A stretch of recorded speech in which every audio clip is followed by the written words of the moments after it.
Market Mover sur TV Finance, c'est parti pour les 3 valeurs à suivre pour la journée et nous sommes en ligne avec Charles Janus pour en parler, trader chez Interactive Trading. Bonjour Charles. Oui, bonjour. On va commencer avec Airbus.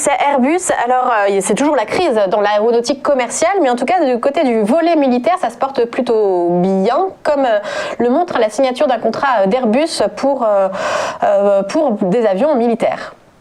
C'est exact, voilà. Plusieurs news en fait qui viennent porter cette valeur de l'aéronautique qui est très emblématique en Europe. Alors il y a plein de news qui viennent la porter. Donc déjà vous l'avez dit, il y a les accords militaires. Il y a un accord entre Dassault Aviation et Airbus qui avance, notamment pour aider les pays européens à de disposer de nouveaux appareils militaires, mais aussi de modéliser tout ce qui est le système de combat aérien du futur, qui est nommé le SCAF. Vous avez une autre news qui elle est plus financière, où cette fois-ci vous avez Cathie Wood qui vient de créer à travers son fonds ARK Investment un nouvel ETF qui doit s'exposer à tout ce qui est exploration et innovation spatiale. Et en fait, il n'y a que quelques valeurs qui sont dans cet ETF, et notamment 3 françaises.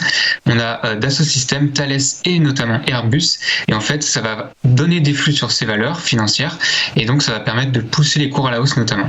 Donc c'est très intéressant, on voit que la valeur est portée par différents types de news, que ce soit des financières, du fondamental, etc.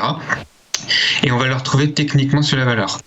Donc ce qui est assez intéressant sur Airbus aussi techniquement, si on peut le voir sur le graphique, c'est qu'il respecte très bien l'adage boursier de savoir que les marchés descendent par l'ascenseur et montent par les escaliers. Tout simplement parce qu'on voit lors de la crise Covid que la valeur est rapidement passée de 130 € à 50 € en l'espace de quelques séances. Qu'ensuite elle a pris ce support pour un point de relance. Elle a relancé une première fois en direction des 80 €, et ensuite elle latéralise et elle avance par palier sous la forme d'un escalier tout simplement. Et on voit que la dernière accélération qui avait été importante, c'était en novembre dernier lors de l'annonce du vaccin par Pfizer. À nouveau phase de latéralisation.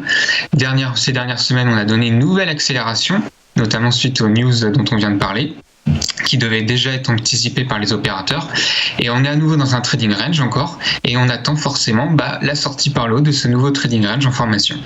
Donc on a une première phase intéressante d'accumulation pour les acheteurs vers 95 €, une de plus long terme qui serait plutôt vers 82 €, et surtout le gros niveau clé qui va être travaillé à ma vie d'ici les prochaines semaines, c'est 110 €, et si ce niveau est cassé, en fait, il ne restera plus que quelques petits gaps à venir combler pour rejoindre les plus hauts historiques. Donc, pour rappel, l'Airbus, c'est quand même une très belle valeur qui faisait plus de 3 milliards de résultats nets.